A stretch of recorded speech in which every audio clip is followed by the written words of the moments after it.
We stay on the mid-year budget review because in less than 24 hours, the Finance Minister Ken Ofori-Atta will be in Parliament to present the historic mid-year budget review and supplementary budget.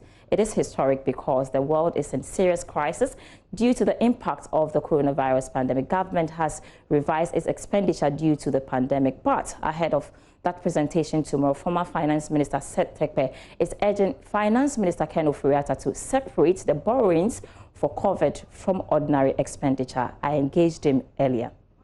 About 2.2, according to the documents given to Parliament, about 2.2 billion Ghana cedis, right, of the loan that we are borrowing, sovereign bond, is going to finance free SHS because, because of the pressure under the law not to use oil revenue.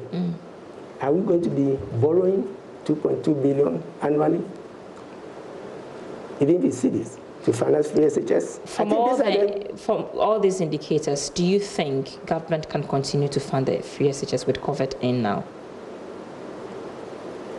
We are the progressively fee-free.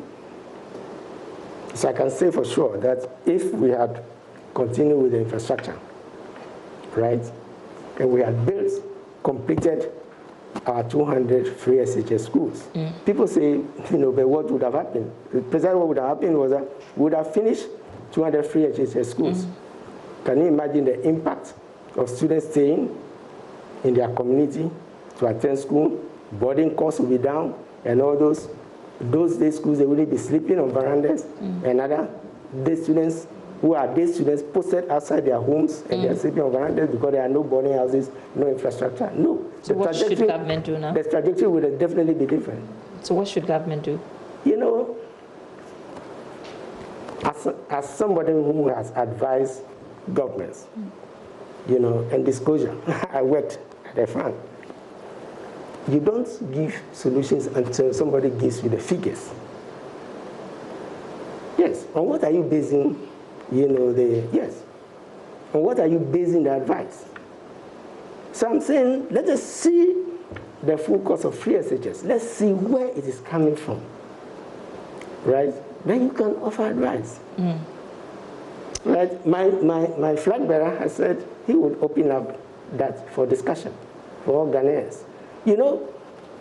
It's extremely difficult. I understand. It's extremely difficult for many people to talk about, free SHS, right? Because immediately you are tagged as opposing free SHS. But there are issues. We are borrowing, right? We are doing all those things. So some of us are known by our training to ask, the questions. Right, so what do we have arrears? What are we going to do? Tertiary. The more students are going to tertiary from free SHS. Have you seen a budget? Because it's September. And that budget should have been provided for in the 2020 budget. Did you see a budget for 2020-21 for students who will be going tertiary? No. So on what basis are you going to offer the advice? All I know is that debt is increasing. Free SHS is part of that debt. Other things are part of that debt. There's no expenditure rationalization, even the COVID, because the advice, the international advice is to prioritize expenditure, and put it more in health to tackle. We have seen. Do you suspect that all the money that we are getting towards COVID-related issues and dealing with COVID will go into other areas like free SHS? The Bank of Ghana, in their Monetary Policy Committee statement, MPC statement, did not give COVID as a reason for the 10 billion. They said the reason they are giving, so when the 10 billion I was referring to, excludes the Bank of Ghana one.